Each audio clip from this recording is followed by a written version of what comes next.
que empecemos? Cuando queráis. Bueno, buenas tardes. A pesar de lo intempestiva que sea la hora, espero que tanto yo como el resto de ponentes que estamos aquí os hagamos pasar un rato agradable e interesante. Yo creo que hemos dado 7 minutillos para que todo el mundo termine de comer. Creo que es un tiempo razonable y, por respeto a los que habéis sido puntuales, creo que es momento de empezar. En principio me voy a presentar tanto yo como a mis compañeros. Soy Esperanza Dorado, soy la jefa de Informática y Telecomunicaciones del Consejo de Transparencia y Protección de Datos. Soy ingeniera informática por la Universidad de Sevilla y he tenido experiencia previa en la privada en el mundo de las bases de datos y del Business Intelligence. Me acompañan Antonio Palop, que es secretario general del Ayuntamiento de Canet d'en Berenguer, que es licenciado en Derecho por la Universidad Cardenal Herrera, grado en Ciencias Políticas de la Administración Pública de la Universidad de Valencia, máster de la Universidad Politécnica de Valencia de Ordenación del Territorio, Urbanismo y Medio Ambiente, y lleva desde el 2006 colaborando en temas de administración electrónica e innovación. A continuación nos acompaña Eva Rivera, que es responsable de Derecho TIC de la firma de abogados Data Lawyers. Es licenciada en Derecho por la Universidad Complutense de Madrid y abogada del Ilustre Colegio de Abogados de Madrid y socia de la Asociación Española de Derecho del Entretenimiento. Ha dirigido más de 300 adaptaciones y auditorías de empresas y administraciones públicas a la normativa de protección de datos. Y por último, Jorge Ropero, que es doctor del Departamento de Tecnología Electrónica de la Universidad de Sevilla, ingeniero en telecomunicaciones, también por la Universidad de Sevilla, y en la actualidad está elaborando una tesis doctoral acerca de la privacidad. La idea con esta mesa es dar una perspectiva del tema de la privacidad y los sesgos en los algoritmos desde el punto de vista de la administración pública, que pueda aportar tanto yo como Antonio, el punto de vista de la empresa privada, que puede aportárnoslo Eva, y el sector académico, y por eso hemos invitado a Jorge. Y a ver si entre el guión y las transparencias... Vale. Ahí pone, nos hemos convertido en datos, estamos permanentemente vigilados. ¿Qué significa esto? Actualmente, la tecnología que nos rodea está continuamente acumulando datos, no solamente los ordenadores, los móviles, las tabletas. La realidad va mucho más allá. Tenemos electrodomésticos inteligentes, cámaras de vigilancia, contadores inteligentes de luz y de gas, redes wifi, abonos de transporte, vehículos inteligentes, incluso mobiliario urbano tecnológico. Las empresas llevan años recopilando datos. ¿Para qué? Con el objeto de ofrecernos información o publicidad dirigida. Está empezando a surgir el problema de cómo regular la explotación de estos datos. En España, la intimidad, la intimidad está regulada por un artículo de la Constitución española. Se reconoce como un derecho de la persona. Adicionalmente, tenemos la nueva Ley Orgánica de Protección de Datos y Garantía de los Derechos Digitales y la Ley de Sociedad de la Información y el Comercio Electrónico. ¿Qué ocurre? Que en este país parece que hay una regulación bastante extensa a este respecto, pero en otros países no ocurre lo mismo. Hace falta una colaboración entre países para que nuestros datos estén realmente protegidos y con el mismo nivel de protección, aun cuando se encuentren en servidores de otros países. En este panorama, Antonio, ¿es posible preservar la intimidad en un mundo hiperconectado? Pues me veo obligado a repetir una frase que ya la hemos oído de diferentes maneras todos, que es la de «la privacidad ha muerto». No hay nada que ustedes, pequeños ratones, puedan hacer al respecto. La frase es de Timothy Arthur Nash, pero me la repitió el otro día otro experto, el compañero de Alorza, de Alberto, el Alberto Abella García, que En síntesis, lo que vienen a recordarnos es que todos hemos renunciado en aras de llevar un smartphone en el bolsillo, un smartwatch. Bueno, no es mi caso, pero la mayoría sí que le gusta llevar un smartwatch en la muñeca, y entonces al final lo que estamos generando es una monitorización que excede con creces de lo que se preveía en aquel Big Brother de 1984 de George Orwell. De tal manera que no solo nosotros, sino que además tenemos los otros.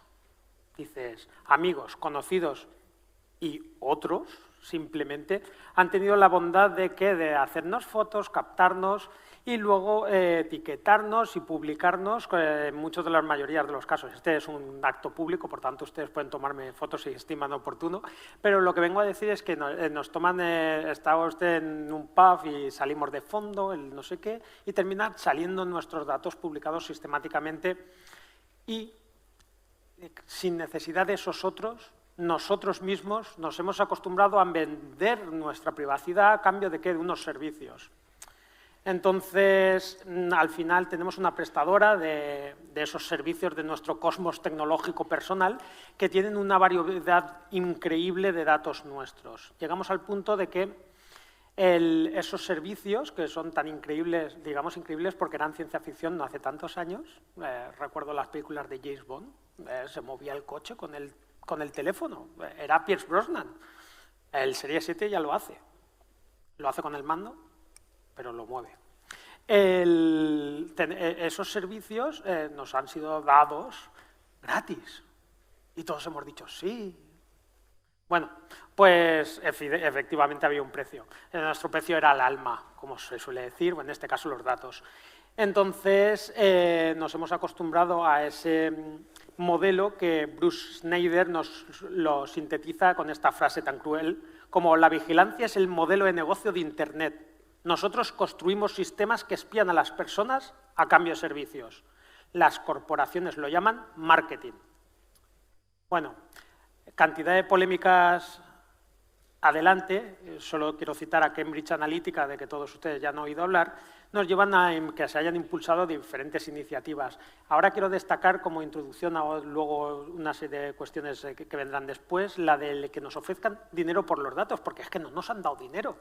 Las grandes plataformas han llegado a generar un Google Rewards, el Facebook Research, ahora se llama Study from Facebook, ya hablaremos de eso, o terceros como lo de Con su permiso, Verubi, NiceQuest, Robin Data Hood. Existen diversos planteamientos de cómo realizar no solo la captación de los datos, sino también el abono, que incluso en algunas de estas es que no los percibe uno mismo, sino que pasan directamente a una ONG, lo que no deja de estar muy bien planteado. Pero claro, nadie ha cuestionado una cosa: el combustible de la nueva economía son los datos de las personas. Para minimizar el impacto, los expertos en seguridad, ya nos comentará Jorge, nos proponen la ley de la mínima exposición. Es decir, reduzcan ustedes en cuanto a los canales. El Bluetooth no lo lleven enchufado constantemente. Yo estoy en un atasco y estoy viendo el Bluetooth de los teléfonos de todos los coches de al lado. ¿Quién se le ha ocurrido? El software, la app linterna con acceso a contactos, ya hablaremos de ella. El hardware, tapen ustedes la cámara frontal de su ordenador. La mía va descubierta. Será que soy un impúdico. Pero Mark Zuckerberg sale y sale con la pantallita tapada. Si sale él tapándola, será por algo. Entonces, al final llegamos a los contenidos, porque ahí es donde se nos va ya todos y cada uno de nosotros. Cada vez que abrimos una página web, nos viene la cláusula de privacidad. ¿Y qué hacemos? Es un clic. Al final lo que nos encontramos es que tienen un contenido absolutamente parecido y güero que es sistemáticamente ignorado por todos los usuarios, hasta el punto de que el otro día vi una que empezaba así: los políticos nos obligan a informarte que... Vale. Bueno, en síntesis nos encontramos que frente a esa dadivosa funcionamiento, esa dadivosa creencia que tenemos para prestar nuestras cosas en el sector privado, resulta que tenemos una prevención sistémica en y contra el sector público. plasmado en una práctica administrativa consolidada que lleva a algunos operadores incluso a cuestionarse lo de la proactividad. Es decir, nosotros podemos hacer esa publicidad activa, eso de que es un buen augurio. Podemos hacer esa publicidad activa, la de ¿quiere usted comprar los altavoces no sé qué? Claro, tú has estado navegando y ya has estado mirando altavoces, entonces, conclusión, al final se interesan por venderte un altavoz. ¿Puede ser que nos interesase por parte de la Administración hacer eso? Bien, yo voy a plantear el por qué sí se puede hacer siempre y cuando mantengamos unos respetos. Para empezar, nosotros no vamos a estar curioseando el navegador de los demás porque a mí no me parece ni siquiera púdico, pero el artículo 66.5 de la Ley de Procedimiento nos dispone: los sistemas normalizados de solicitud podrán incluir comprobaciones automáticas. Es decir, si un señor se interesa por presentar una solicitud, o una señora, automáticamente se produzca la comprobación. Pero es que además nos permite ofrecer el formulario cumplimentado en todo o en parte, con objeto de que el interesado verifique la información y en su caso la modifique y la complete. Eso quiere decir que nosotros, cuando ese señor ha querido ir a presentar esa solicitud, lo primero que ha hecho mano el sistema es base de datos de dirección, RAS, dirección. Entonces, por decir un primer dato, es la dirección física, pero claro, cuando tenemos que está accediendo por sede electrónica, quizás lo que directamente es que le pidamos o le propongamos que nos lo haga para notificación electrónica, pero al final lo que estamos haciendo es hacer esa conexión de manera automática.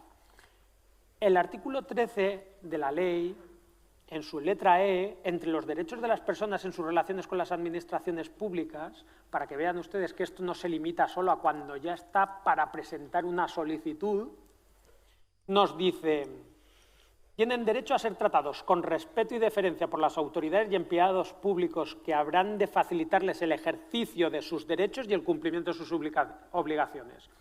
Facilitarles, no dejarles a ustedes lo hagan.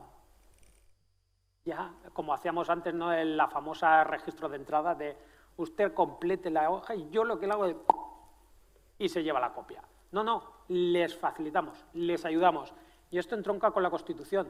El título preliminar, sacrosanto se ve, en su artículo 9, apartado segundo, nos dice, es archiconocido, corresponde a los poderes públicos promover las condiciones para que la libertad y la igualdad del individuo y de los grupos en que se integra sean reales y efectivas, remover los obstáculos que impidan o dificulten su plenitud y facilitar la participación de todos los ciudadanos en la vida política, económica, cultural y social. Vamos a ver, ¿cómo vamos a promover, cómo vamos a remover los obstáculos si el primer obstáculo que tenemos es muchas veces la incapacidad manifiesta de un ciudadano para algunas veces articular exactamente qué es lo que necesita? Esa es la proactividad de la Administración. Eso es de, ¿no querrá usted comprar unos altavoces? Entonces, yo desde aquí vengo a deciros que sí, que volvemos a que el ciudadano comparte datos, lo hace sistemáticamente, todos los días, es un hecho. Podríamos cuestionarnos la obligatoriedad de hacerlos a las tecnológicas, al sector privado. Digo cuestionarnos la obligatoriedad no jurídica, sino social, porque hay un momento dado en que si yo no hubiese dispuesto de los medios de que disponía a nivel tecnológico, no me hubiese podido hablar con estos señores antes de encontrarme el día de hoy.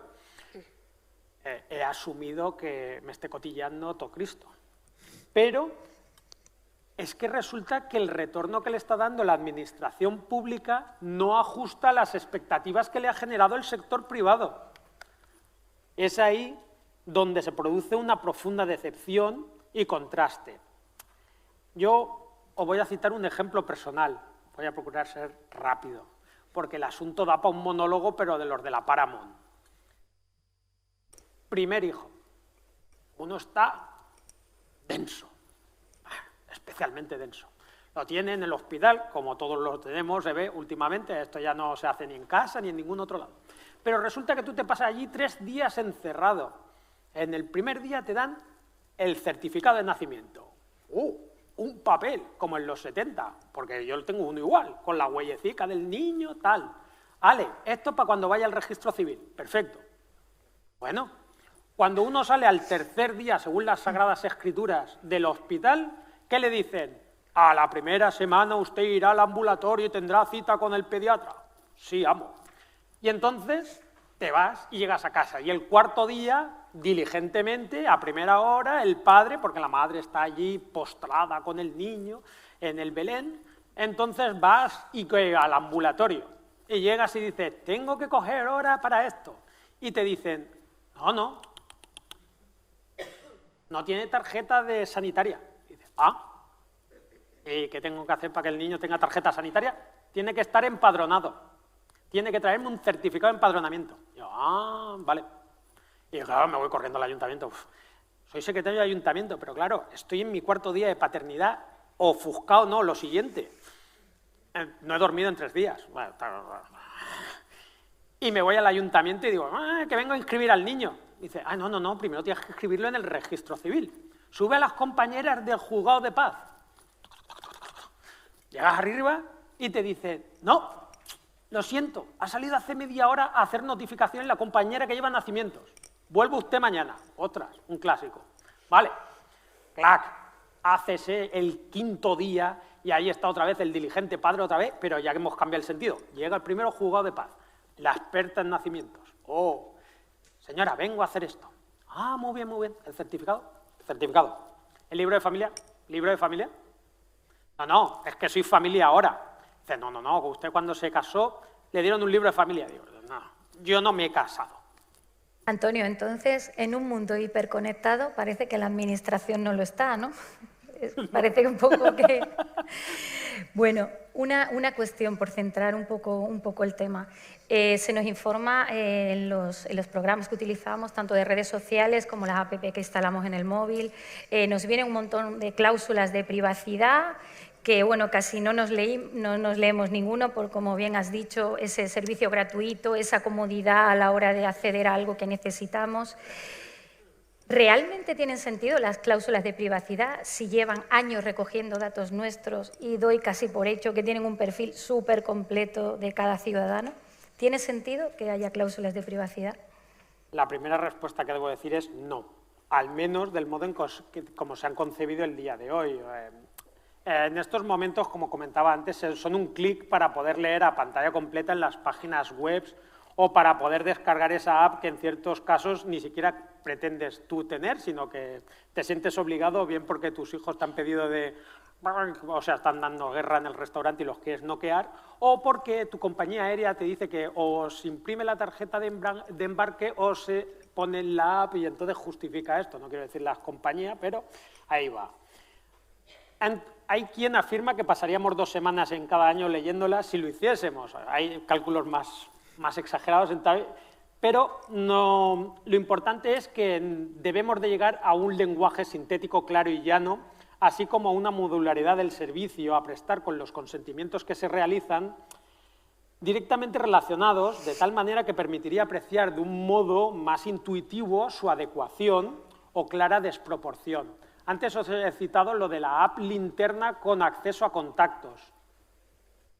Si existiese una compatibilidad y te dicen, no, usted si quiere acceder a la linterna y con el servicio de que se conecte por voz, debe de darme permiso al micrófono. Y uno puede llegar a entenderlo.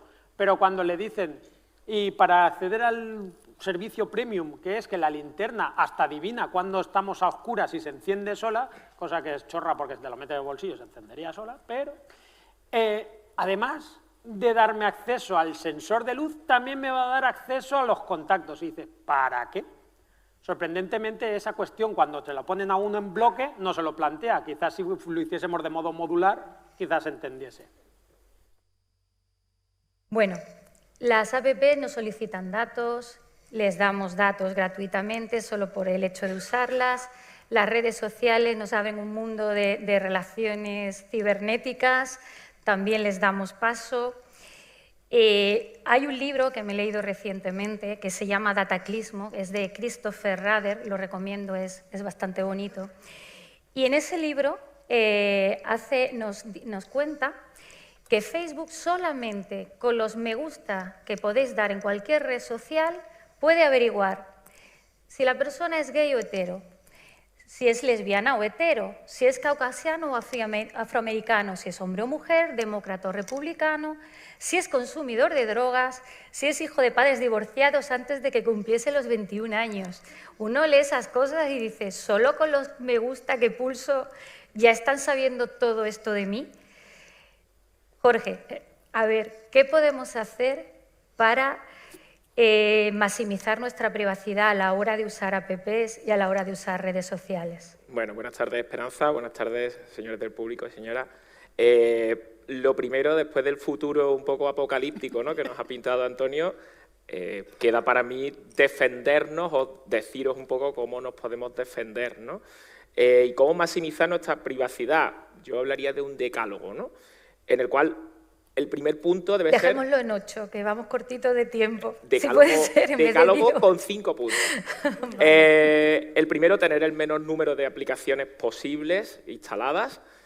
El segundo, no instalar aplicaciones de sitios no confiables, es decir, esa aplicación que nos dice quién visitó nuestro perfil de Facebook o la nueva aplicación tailandesa que sustituye a WhatsApp, la podemos olvidar.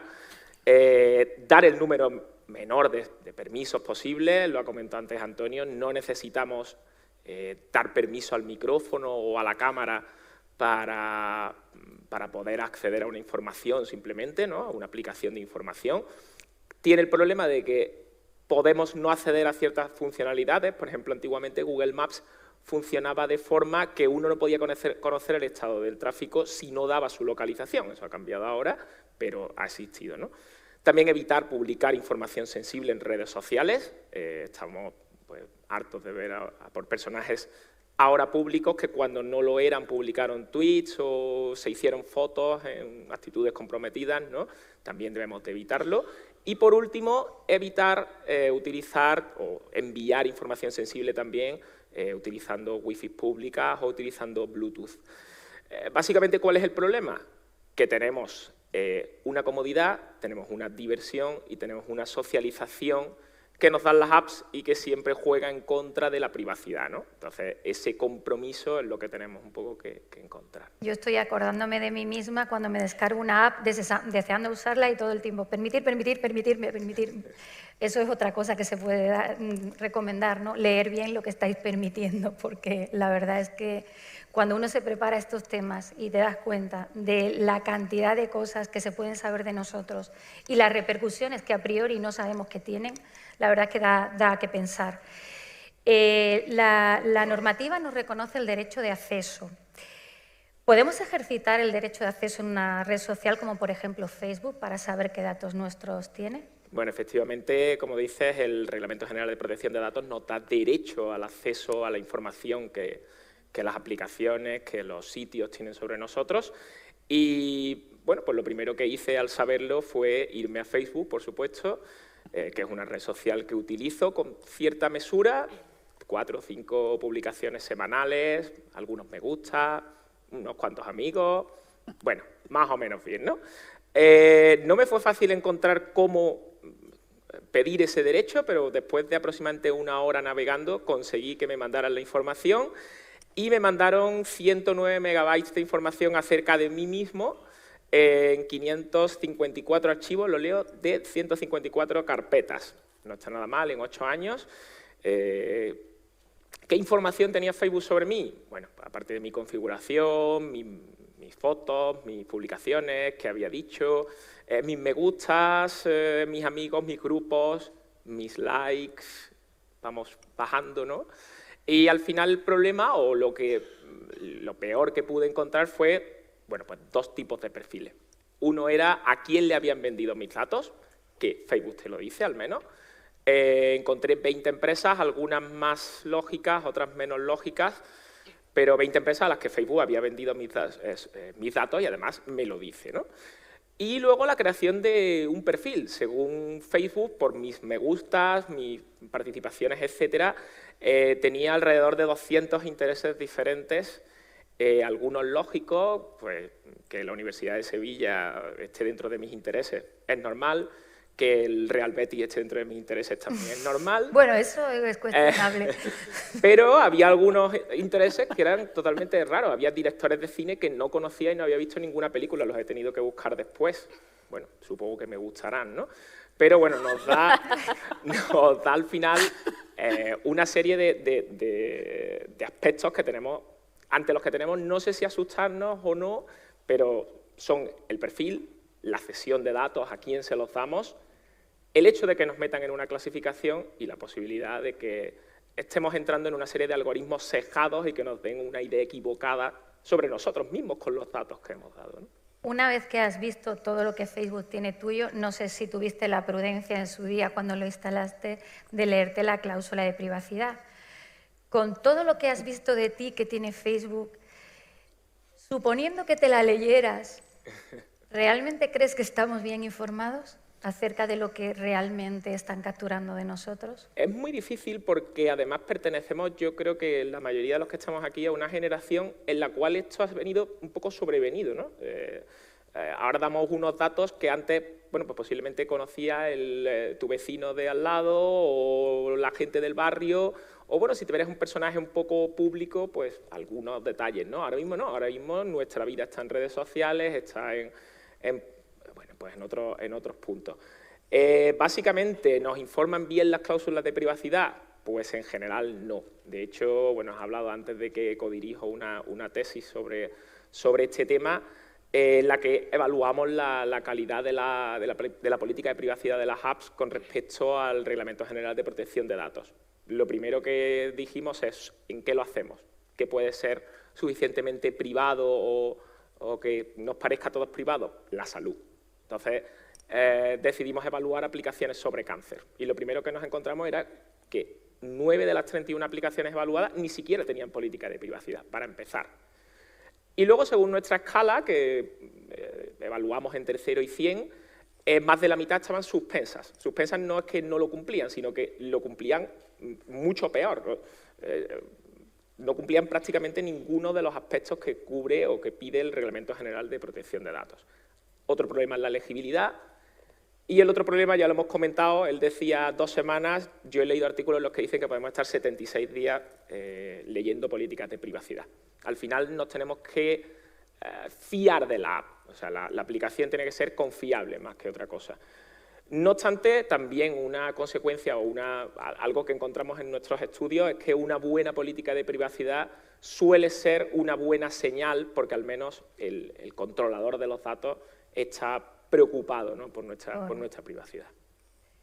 Como hemos visto, algunos datos los cedemos nosotros, otros los recopilan las cookies de las aplicaciones que utilizamos, otros los consiguen a través de campañas fraudulentas diciendo que nos ha tocado un premio, que nos van a dar un vale descuento, otros los cogen de las wifis. El OK Google que se ha puesto ahora de moda está continuamente grabando, realmente, yo no sé si alguien que haya instalado Alexa o el de Amazon o algo, se ha leído todo lo que ese aparato es capaz de recopilar acerca nuestra. Hay un artículo muy interesante que he leído que se llama Android, un espía en el móvil, electrodomésticos inteligentes, todo eso va dejando una huella digital nuestra, que a través de las técnicas de Big Data y de procesamientos de grandes volúmenes de datos va elaborando un perfil nuestro. La normativa nos dice que hay unas técnicas o hay unos requisitos que tienen que seguir las aplicaciones que permitan anonimizar y que además hay que minimizar la información que se da a las personas. Y sin embargo me encuentro un artículo por internet que dice que bastan 3 datos para identificar a cualquiera en una base de datos anónima. Entonces, Eva, háblanos de la anonimización, la minimización. Sí, buenas tardes a todos. Lo primero, y muchísimas gracias por el ofrecimiento de poder estar aquí y compartir pues, estos minutos, ¿no?, que creo que serán pocos. A ver, bueno, os cuento. La noticia que tú acabas de comentar de bastan 3 datos para que podamos ser identificados en una base de datos anónima. Realmente no es del todo precisa porque anónimo significa que no puede ser identificada una persona. tenemos que tener muy claro cuál es el concepto de datos anónimos y utilizarlo correctamente. Entonces, esa base de datos, evidentemente, no tiene datos anónimos, tiene datos que hacen que se permita identificar a una persona. Datos personales anónimos se han definido ya desde 2007, o sea que tampoco es una definición pues, ni reciente. El grupo de trabajo del artículo 29 en una decisión los define como cualquier información relativa a una persona física que permite su identificación, tanto por el responsable del tratamiento, es decir, por la entidad que recaba y que trata esos datos, como por cualquier otro tercero. Quiere decirse que cuando un dato realmente es anónimo, por ejemplo, en el ámbito de la administración pública, ni siquiera la administración pública puede volver a llegar a identificar a esa persona sobre la que se está refiriendo esa información. Si estamos, digamos, aplicando una técnica que en un momento dado no nos permite visualizar una información personal, pero sí con otra operación volver a juntar esos datos e identificarlo, estaríamos posiblemente ante una técnica que es la pseudonimización de los datos, que posiblemente pueda ser un paso intermedio a la anonimización, pero en realidad no son datos anonimizados. Y cuando un responsable de tratamiento, una administración, una empresa decide anonimizar datos porque los quiere utilizar para una finalidad distinta, porque quiere sacar una serie de estadísticas, porque quiere saber qué servicios va a ofrecer, qué tipo de acción puede llevar a cabo para ser más eficiente en su gestión.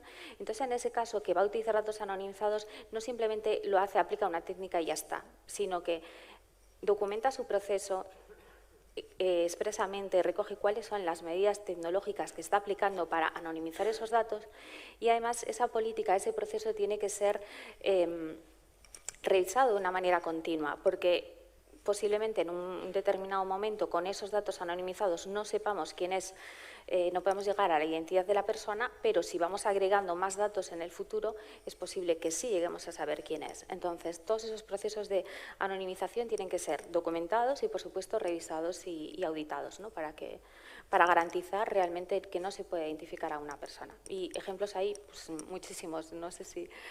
Sí, por ejemplo, podría estar en el del historial clínico de un paciente, ¿no? Tendríamos un identificador que podría ser el DNI o podría ser el número de historial clínico. Tendríamos una serie de cuasi-identificadores, fecha de nacimiento, fecha de tratamiento, sexo del paciente. Y bueno, lo peor sería la información sensible, que es el diagnóstico. Pero claro, nos interesa a lo mejor investigar en qué edad tienen los que tienen determinada enfermedad o qué sexo tiene determinada enfermedad, ¿no? Entonces, lo interesante es que eso se dé por separado, como dices tú, que sea anónimo, ¿no? Que uno pueda saber únicamente la fecha de nacimiento del paciente y asociarlo al diagnóstico, simplemente para procesar esos datos. Bueno, y si realmente con toda esa información recopilada, aplicado los algoritmos que todos sabemos que utilizan para predecir nuestro comportamiento como comprador o como paciente o como persona de la administración, ¿qué pasa si esos algoritmos se equivocan? ¿Qué pasa si tienen los prejuicios de las personas que los han programado? Porque hay dos artículos que os pongo ahí en el que os cuento el segundo ejemplo. Hay un estudio hecho en universidades americanas en las que hace 30 años había un porcentaje bastante alto de mujeres en las carreras técnicas. El proceso de selección era muy arduo y decidieron automatizarlo. 30 años después analizan las personas que están estudiando carreras técnicas y se dan cuenta de que solamente, si no recuerdo mal, el 25% eran mujeres. O sea, en 30 años había disminuido un 25% el número de mujeres que había en esas universidades. Han perdido inteligencia con el tiempo. ¿Qué ha pasado ahí? Bueno, pues se dieron cuenta que el algoritmo de selección tenía sesgos. ¿Qué pasa cuando un algoritmo se equivoca y nos cataloga de una manera inadecuada o pasa una serie de filtros que hacen que no nos den acceso a un servicio, una plaza en una universidad, una subvención o algo así? ¿Está regulado en esta materia? ¿Están regulados los algoritmos? Pues realmente sí, efectivamente, la normativa, el Reglamento General de Protección de Datos, regula la toma de decisiones utilizando procedimientos matemáticos o estadísticos y dice que han de ser adecuados para la elaboración de perfiles. Por tanto, quien elabora ese algoritmo o quien trata los datos utilizando esas herramientas, lo que tiene que hacer es adoptar una serie de medidas técnicas que sean adecuadas y organizativas que sean adecuadas para corregir y para modificar pues, todas estas inexactitudes que se pueden llegar a producir. Y además deben de tener en cuenta cuáles son los riesgos para los derechos y para los interesados. Impedir que se ocurran este tipo de discriminaciones por razón de raza, opiniones políticas, religión, etcétera. Y bueno, decir que no solamente es el responsable el que tiene una obligación, sino que esa obligación además lo que va a hacer es generar un derecho para el interesado. Esto se regula en el artículo 22 del Reglamento General de Protección de Datos, en el que se establece que todos tenemos derecho a no ser objeto de una decisión basada únicamente en un tratamiento automatizado de datos, incluyendo la elaboración de perfiles. O sea, que si no queremos que traten nuestros datos elaborando un perfil de una manera automatizada, pues podemos negarnos a ello. Por supuesto, hay salvedades, como en todas las normas, que siempre es una previsión general y luego salvedades. Entre estas salvedades está pues que una norma de derecho europeo de los Estados miembros pues, contemple la posibilidad de estos tratamientos y estas decisiones de forma automatizada. Por ejemplo, el plan anual del control tributario y aduanero contempla la utilización, ellos dicen, y cito textualmente, nuevas técnicas de análisis de datos para controlar pues, el fraude fiscal. Sería un caso en el que una norma nos permite el tratamiento de datos, las decisiones automatizadas y la elaboración de perfiles. Por otro lado, también es posible cuando ese tratamiento de datos sea necesario para la ejecución y para la contratación, la celebración y luego la ejecución de un contrato. Caso típico común, la prestación bancaria de crédito automático, por ejemplo. Sería otra situación de tratamiento automatizado donde no interviene nuestra decisión. Y por último, también es posible que se lleven a cabo todos estos tratamientos de datos si existe el consentimiento del interesado, de cada uno de nosotros, que es lo que ha venido ocurriendo en todos los casos que se han expuesto con anterioridad, encima Facebook y todo lo demás, que al final en las condiciones hemos aceptado y hemos dicho que sí, hemos consentido, incluso cuando nos preguntan con esos consentimientos individualizados. Accede a la cámara, accede a los contactos, accedo de forma individualizada. Así que los interesados podemos dar el consentimiento para que se lleven a cabo este tipo de tratamientos de datos. Pero la normativa exige que ese consentimiento sea expreso, que nosotros seamos conscientes de que estamos consintiendo eso. El lenguaje que tienen que utilizar es claro, sencillo, transparente e inteligible, que es una de las condiciones, además, que en las políticas de privacidad no siempre se consigue. Porque como los interesados vamos a poder ejercitar esos derechos frente a los responsables, administraciones públicas, empresas, etcétera. Estas deben de adoptar esas garantías que os comentaba adecuadas y generan en el usuario ese derecho a informar sobre todos los tratamientos de datos que están llevando a cabo. O sea, ¿con qué finalidad voy a tratar esos datos resultantes de ese algoritmo? Tengo, además, derechos si se tratan datos de una manera automatizada o elaboración de perfiles sobre mí. Tengo derecho a la intervención humana, es decir, a que alguien me explique, a que la Administración me diga por qué ha tomado esa decisión que me afecta. Además, a expresar mi punto de vista. Y una vez recibida esa explicación, una vez tomada la decisión, yo puedo impugnar esa decisión. Imaginaros que yo cumplo una serie de requisitos, el algoritmo de la Seguridad Social dice que cumplo los requisitos para una determinada prestación. Si me favorece, supongo que no diré nada, pero en caso contrario, sí tendría derecho a esa explicación, sí tendría derecho a que me digan cuál es el procedimiento que han seguido, que han llevado a cabo para que yo sea beneficiaria o no de esa prestación. ¿Qué aspectos destacarías a tener en cuenta para que la administración pública parezca conectada, para evitar la sensación que tuvo Antonio cuando tuvo su hijo, y que utilice algoritmos de este tipo para predecir tus necesidades de llevar al niño al registro civil, a la prueba del talón, a todas esas cosas, y tenga ya automatizado un proceso como por ejemplo ese que es tan normal como tener un hijo. ¿Qué podría hacer la Administración para predecir esos comportamientos de los ciudadanos? Bueno, pues en realidad yo creo que la Administración lo que tiene que hacer es organizar sus procesos, la gestión de sus datos, y cuando utilice y realice tratamientos de datos automatizados que lleguen a generar perfiles, lo que tiene que hacer es integrar esos tratamientos dentro de sus procesos, sus políticas de tratamiento de datos.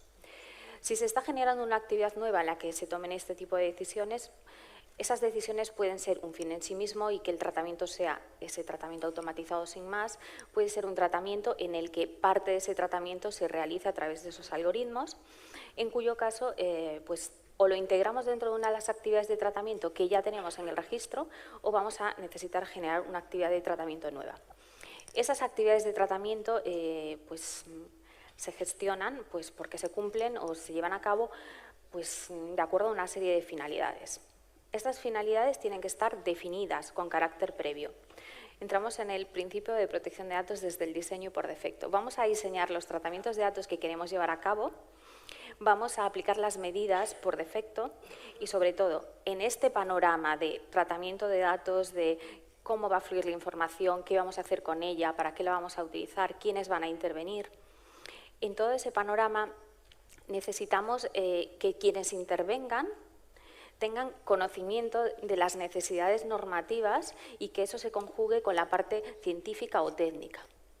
Porque si hay un algoritmo, hay un software, necesitamos que el informático esté entendiendo lo que necesitamos desde el punto de vista jurídico. Entonces, vamos a definir cuáles son las finalidades de ese tratamiento, en base a qué podemos realizar ese tratamiento. Porque la Administración puede tratar cualquier tipo de dato para lo que quiera sin más. Pues evidentemente no. Necesita pues, una base jurídica, una base legítima, que están recogidas expresamente en el Reglamento General de Protección de Datos. Y estas bases, pues en el sector público, la base más utilizada es aquella que les permite el tratamiento pues, en base al cumplimiento de esa misión de interés público, ¿no? Por otro lado, también podéis tratarlo porque si hay una obligación legal, pues en ese caso también puede ser una base jurídica que permite ese tratamiento. Y el consentimiento también podría ser una base jurídica que la Administración utilice en algunos casos para llevar a cabo tratamientos de datos. En todo caso, como os digo, necesitamos una legitimación para poder hacer ese tratamiento de datos, porque además parte de esa legitimación supone pues, determinar los fines. Y determinar los fines iniciales y los fines posteriores. Porque a lo mejor pedimos datos para gestionar una subvención, pero luego a la Administración le interesa quedarse con esos datos, estoy hablando, por ejemplo, en un ámbito local, ¿no? Recoge unos datos para una subvención, si resulta que la subvención va destinada a padres con niños menores de no sé cuánto, es posible que a esos padres les interese recibir información sobre actividades lúdicas para esas edades. Entonces, cuando recogemos los datos para la subvención o para la ayuda económica, tenemos que informar también de esa segunda finalidad para la que vamos a utilizar los datos. Y lo mismo si se tratan datos que impliquen una decisión automatizada, expresamente tenemos que decirle pues, que esa decisión automatizada va a ser llevada a cabo y no solamente que vamos a llevar a cabo una decisión automatizada, sino que le tenemos que dar una información suficiente de la lógica que vamos a aplicar para ese tratamiento automatizado que va a generar un perfil. Por tanto, las consecuencias que va a sufrir ese tratamiento de datos de esas personas sobre las que estamos pues, automatizando y generando esos perfiles. Por supuesto, el responsable del tratamiento, el que lo está diseñando y que aplica esas medidas por diseño y por defecto, tiene que aplicar medidas de seguridad, técnicas, organizativas, que tienen que estar... En el caso de la Administración Pública, tienen que cumplir con el Esquema Nacional de Seguridad en cuanto a la parte técnica y organizativa, pero también tenemos que aplicar una serie de medidas jurídicas y que tenemos que contemplarlo en el análisis de riesgos, que supongo que ya todos habéis sufrido en vuestras entidades, o la evaluación de impacto en su caso. Si estamos hablando de análisis de elaboración de perfiles, una evaluación de impacto es fundamental, es absolutamente necesaria. Viene a ser, entre comillas, un análisis de riesgos para un tratamiento de datos concreto. Y como os decía, el interesado que tiene que recibir la información de todos los tratamientos de datos que se están llevando a cabo, tiene que ser informado de quién es el responsable, de con qué fines tratamos los datos, cuánto tiempo vamos a conservar los plazos. O sea, la Administración tiene que tener claro cuánto tiempo va a guardar los datos de cada uno de nosotros y en función del tipo de tratamiento de datos. Y, sobre todo, informarlo al interesado que tiene derecho a esa información. Nos tienen que contar quiénes van a ser los destinatarios de esos datos, porque el servicio a lo mejor lo presta directamente, pero a lo mejor lo presta a través de un tercero. Así que los destinatarios de los datos también tienen que ser informados a los interesados. Y tiene además que darle la oportunidad de que ejercite sus derechos. El derecho de acceso, del que ya hablamos, el derecho de rectificación, el derecho de supresión, el derecho de limitación y el derecho a la oposición a tratamientos de datos. Como os decía, si elaboramos perfiles, nos podemos oponer a que traten esos datos si no nos han dado toda esa información y no nos garantizan que han aplicado las medidas que se consideran adecuadas. En ese caso, ejercitaríamos un derecho de oposición. Y cuando la Administración o una empresa trata datos basándose en el consentimiento, también tiene que contemplar la posibilidad de que en algún momento los ciudadanos digan retiro el consentimiento. Los tratamientos llevados a cabo hasta ese momento, perfecto, ya están. Tenemos base jurídica, tenemos capacidad legal para tenerlos, pero a partir de ahí tenemos que ser capaces de eliminarlos, de bloquearlos de nuestras bases de datos y que ya no aparezcan. Entonces, la atención de derechos genera, desde el inicio de la planificación de esos tratamientos de datos, genera una manera de actuar que es la única que nos va a permitir dar respuesta a ese ejercicio de derechos, que por encima tenemos unos plazos, etcétera. Miguel, desde tu punto de vista, ¿se puede hacer algo? Tenemos el punto de vista jurídico, de la perspectiva del asesoramiento que nos ha dado Eva, de la empresa privada, desde brevemente, por favor, porque se nos echa el tiempo encima. ¿Algo que decir al respecto? Sí, hemos visto sesgos, o sea, hemos hablado aquí en este congreso ya de sesgos por diseño y sesgos por aprendizaje. Lo que no he visto es ninguna mención a los sesgos por perspectiva cultural. Dado que así dicho suena como demasiado, lo que vengo a decir es lo que resulta propio en un entorno podría no serlo en otro, y en aras de que entiendo que va a ser una importante fuente de problemas en un futuro próximo, cuando eso empieza a dinamizarse en la esfera pública, pero en estos momentos, dado que no tenemos muchos ejemplos, yo creo que nos resulta más fácil de visualizar en un ejemplo que encontrar en el sector privado. Una famosa red social estableció un sistema de control para evitar insultos dentro de la misma y decidió censurar unas cosas que entendía que era una palabrota, concretamente la palabra niga, que es negrata, ¿no? Se vendría a ser el semejante. Y resulta que eso que en una conversación entre dos WASP en Estados Unidos utilizar esa palabra sería un insulto, en una conversación entre dos negros sería un símbolo de camaradería. Como en Valencia nos decimos hijo de puta para saludarnos, cosa que es chocante para otras zonas. ¿Y qué pasa? Y le soltamos el primer apelativo cariñoso que encontramos.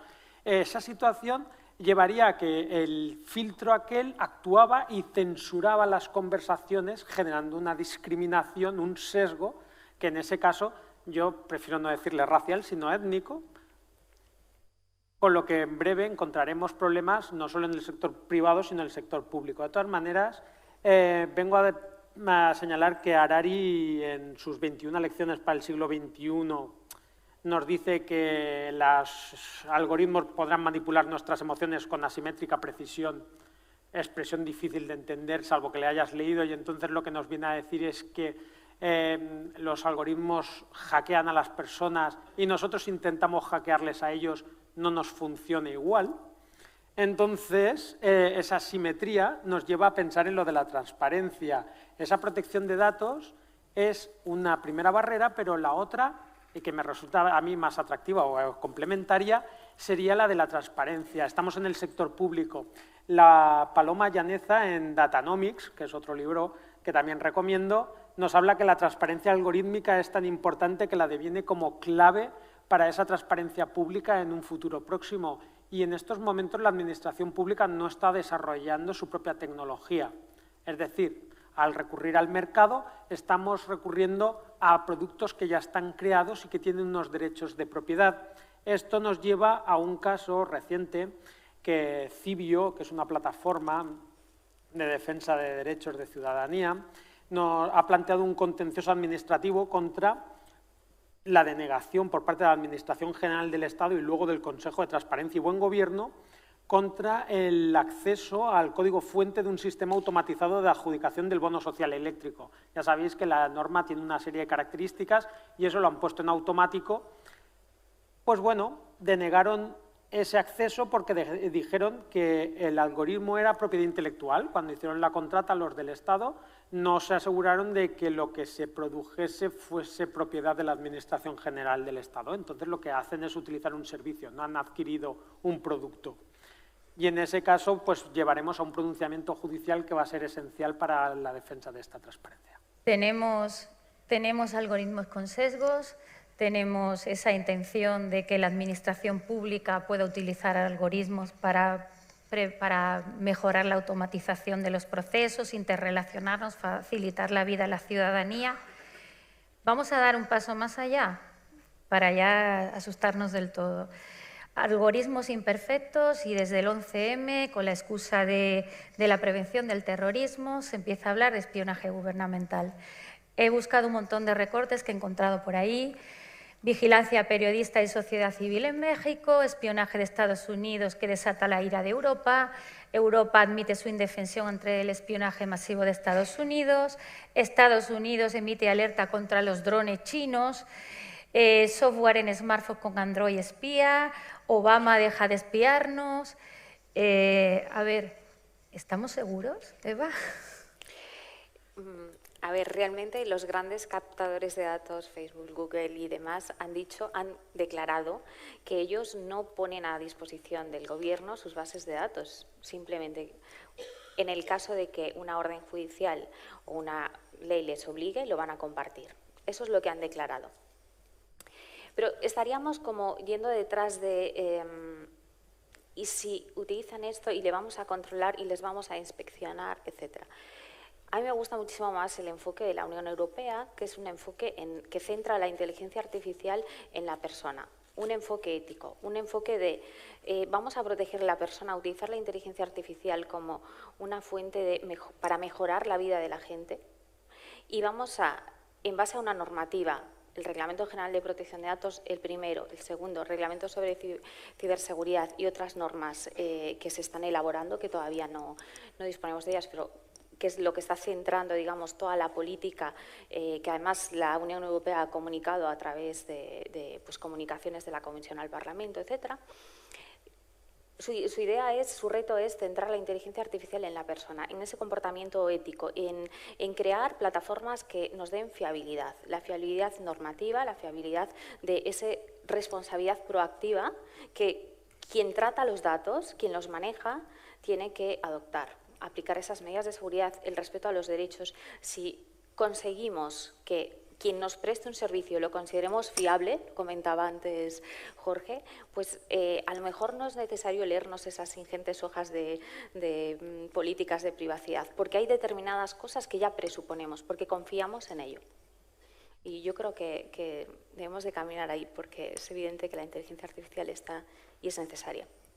La excusa que dan estas empresas es la de darnos una publicidad dirigida, un marketing adecuado a nuestros intereses, nuestros gustos. Eso les permite ahorrar en publicidad y mejorar sus procedimientos, ¿no? ¿Deberían pagarnos por nuestros datos? ¿Qué opináis a este respecto? Bueno, cuando lanzaste esta pregunta en nuestro foro, ¿no? Digamos, me puse a buscar, ¿no?, cuánto valen nuestros datos y, bueno, pues una cosa que encontré fue una estimación o varias estimaciones sobre cuánto valen en lo que se llama la web oscura, la dark web, ¿no? Y encontré desde que un número de la Seguridad Social se vendía por $1, datos de una tarjeta de crédito por $45, diplomas entre $100 y $400, informes médicos entre $1 y $1000, supongo que dependerá de quién. Nos vamos a forrar, ¿eh? Nos vamos a forrar. Y pasaportes de los Estados Unidos entre $1000 y $2000. Entonces, bueno, pues hay cosas que sí tienen un cierto precio, al menos en esta dark web, ¿no? Lo que pasa es que hay algo difícil de medir. y es cuánto valen nuestros datos en crudo y cuánto valen nuestros datos procesados, lo cual volvemos nuevamente a la creación de perfiles, ¿no? Miguel, ¿algo que añadir? Pues yo hace 15 años fui alfa tester de Gmail, aquellos que nos invitaron para tener una cuenta de correo para que lo probásemos y que ellos aprendiesen a manejarlo. Era una nueva forma de gestionar el correo, ahora es la dominante. Se le han sumado multitud de otros servicios y todos ellos integrados entre sí y con el entonces ya imperante buscador. Nos hemos llegado a un caso en que se ha generado un imperio de la información, por hablar solo de uno de ellos, en que nos abre a título personal de un modo impensable no hace tanto cosas tan curiosas como lo de recuerda que mañana te vas a Sevilla. ¿Quieres navegar por aquí? Pues si me abres el Google, puedes ahora con realidad aumentada, te va guiando por la calle. Eso es nuevo de esta primavera. Acá fui también alfa tester de eso. A cambio de nuestros datos individuales, en apariencia no tan relevantes, porque yo quién soy, ellos han hecho ladrillitos con los que han cimentado un edificio inmenso que es un imperio. La verdad es que llegamos a cuestionarnos si ha habido una proporción entre lo que hemos ganado nosotros y lo que han ganado ellos, porque esto está que han ganado muchísimo. Entonces, de ahí surgen las iniciativas de pago a las que antes he hecho referencia, pero prefiero destacar los riesgos. Otra historia, una percepción distinta. Al principio, cuando hemos hablado de Facebook, Facebook ha tenido que cambiar de Facebook Research a Study from Facebook porque tuvieron una primera polémica brutal. Descubrieron que estaban comprándole los datos, o sea, el espionaje total de un móvil de los menores de edad de todo un año a cambio de $20 para los chavales. Pues todo esto nos lleva a reflexionar de no solo si existe una proporción económica, sino incluso entre los beneficios y los riesgos que su actividad conlleva, reales, como ya hemos visto, en forma de daños concretos. Pero bueno, estamos en la sociedad fluida de Bauman. También podemos pensar que ya recibimos contraprestación, porque usamos servicios gratuitos como el correo electrónico, como redes sociales, y bueno, también se puede sentir eso como un pago.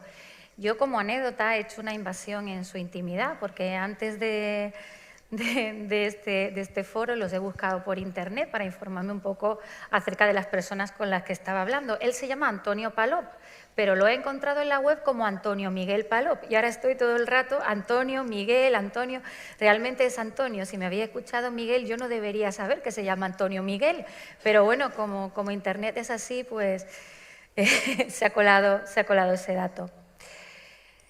Hay una cuestión que quería comentaros. Cualquier organismo público tiene la obligación de comunicar los incidentes de seguridad a los equipos de respuesta a incidentes. Si es un organismo público de Andalucía, suele ser Andalucía CERT. Si es un organismo de fuera de Andalucía, al CCN CERT. Aparte de comunicar a los equipos de respuesta a incidentes de ciberseguridad, hay que comunicar a las autoridades de control. Hasta septiembre de este año, la autoridad de control era la Agencia Española de Protección de Datos para todos los organismos públicos, excepto Cataluña y País Vasco, que tenían la suya propia. A partir del 1 de octubre, la autoridad de control para un organismo público de Andalucía, sito en Andalucía, es el Consejo de Transparencia y Protección de Datos de Andalucía. Cuando un incidente de seguridad conlleva pérdida de datos personales, hay que hacer una comunicación a la autoridad de control, ¿de acuerdo? En el ámbito de Andalucía, al Consejo de Transparencia y Protección de Datos. ¿Y como ciudadano puede acudir a algún sitio? Pues recientemente se ha creado un teléfono, que es el 017, para atender a la ciudadanía cuando alguien tenga un problema con un incidente de seguridad. Eva, antes te corté y nos quedan algunos minutillos. Yo no sé si tenías algunos ejemplos de uso de algoritmos en algunos países de la Unión Europea o en España. Pues recientemente, bueno, supongo que ha salido en prensa que se está probando, por ejemplo, el reconocimiento facial en la frontera en Ceuta, que para controlar ese flujo de 15.000 personas que cada día pasan la frontera y 2.500 vehículos, por ejemplo, es uno de esos usos. Como os comentaba, la Seguridad Social, Hacienda también, cada vez que solicitamos cualquiera de los procesos que además, por ejemplo, si solicitamos un certificado de estar al corriente y no tener deudas, pues con algún organismo público, evidentemente también se está utilizando y se están tomando decisiones de una manera automatizada. Y bueno, lo dejo abierto hasta qué punto esas decisiones automatizadas, si es en el caso de una resolución administrativa. Comenta. No, antes lo has dicho en el reglamento general y en la ley de procedimiento está previsto. Cuando tienes una decisión automatizada tienes derecho a recurso ante una instancia humana. Efectivamente, es una de las... Claro, es que la voluntad está ahí y si no... Además también pensemos, vale, se ha producido esta decisión que es automatizada, tengo derecho a lo humano, pero ¿y quién es responsable cuando la decisión es automatizada? ¿El órgano competente? ¿Quién es el órgano competente? O sea, ¿quién responde? ¿Quién ha tomado la decisión? ¿Quién ha diseñado? ¿Quién ha procedimentado? ¿Quién es el responsable? El tribunal, el órgano... El titular de la competencia. Sí, es claro. que has diseñado un procedimiento. Yo he diseñado alguna cosita muy fácil, pero cuando diseñas eso, una vez que lo estableces, tú lo que haces es responsabilizarte por cuanto has diseñado. Has dado las medidas, las prevenciones, has dispuesto un protocolo y luego Dios dirá. Quizás deberíamos diseñar un procedimiento administrativo para toda esta toma de decisiones automatizadas. Yo con tener un humano, cuando tengo un problema con el teléfono, con Canal Plus o algo así, me conformaría, ¿no? Que te entran ganas de insultarle al robot que te atiende. ¿Alguien tenéis alguna pregunta acerca de este tema? Da mucho de sí, pero bueno, ha habido que condensar muchísimo los temas para acabar en plazo. No sé si tenéis alguna curiosidad, algún... Dime. A mí me gustaría saber la opinión vuestra sobre la penetración que está teniendo Microsoft y Google educativo. Madre mía, pues esa es una pregunta compleja. Bueno, esa puedo, por ¿Sí? alusiones, ¿no? Es verdad que se ha creado una cierta polémica dentro de la Universidad de Sevilla, a la que pertenezco, porque era de los pocos reductos, ¿no?, que quedaban en las que se gestionaba el dominio propio, se gestionaba el correo propio. Al final, todo se debe a decisiones económicas, básicamente. Se están pagando una serie de servicios a Microsoft, entre los cuales incluye algo que no se estaba utilizando y que estaba realizando otras personas, ¿no?, con el correspondiente gasto.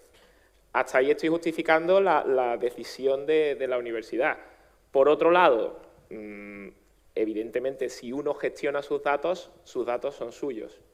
Si no, se tiene que fiar de Microsoft. Hasta donde yo sé, Microsoft le ha dicho a la Universidad de Sevilla que no va a hacer nada con esos datos. ¿Es Microsoft confiable? Pues espero que sí. Las herramientas que están ofreciendo son todas buenísimas. La de Google, el G Suite en los centros educativos, desde niños de 0 a 3 años hasta bachillerato, eso es impresionante y los docentes están muy contentos con las herramientas que están ofreciendo, tanto uno como otro, porque hay una pelea ahí entre ellos por penetrar dentro de ese mercado. Pero ¿no pensáis que se pueda estar haciendo de manera diferida una selección de individuos por la trayectoria que están teniendo en la escuela y después en su pase a la universidad? Pues visto lo que hemos escuchado hasta ahora, estoy absolutamente segura de que sí. Y realmente hay una cosa que ha dicho Eva que a mí me ha llamado mucho la atención. Revocar el consentimiento para el uso de datos que hemos cedido. ¿Alguien sabe cómo hacerlo? Eso con respecto a empresas privadas. Él dice que estuvo 1 hora buscando cómo ejercer sus derechos de acceso en Facebook. Yo no sé cómo hacerlo en Google, por ejemplo. Habrá que buscar, ¿no?, y encontrar, que es lo difícil. Pero ¿y en una administración pública? O sea, yo le he dado mi consentimiento a la Consejería de Educación para que capture mis datos porque pedí una beca cuando estaba en la universidad que ya ni me acuerdo. Y la Consejería de Educación, pues con la norma esta de supresión de certificados en soporte papel, lo manda todo a un repositorio centralizado donde un montón de consejerías pueden acceder a esos datos míos que yo di con la finalidad de la beca. Y antes la Administración me pedía el consentimiento, pero con el nuevo reglamento y la finalidad esta de ejercicio de una competencia o interés legítimo ya. ¿Y cómo revoco yo el dato ante una administración pública? ¿Cómo gestiona una administración pública la revocación de los datos de la ciudadanía que tienen un repositorio en una plataforma de interoperabilidad? Bueno, creo que eso da para mucho, pero bueno, nuestro tiempo se ha acabado. Muchas gracias por escucharnos a una hora tan mala como esta y bueno, Muchas gracias. hasta la siguiente. Gracias.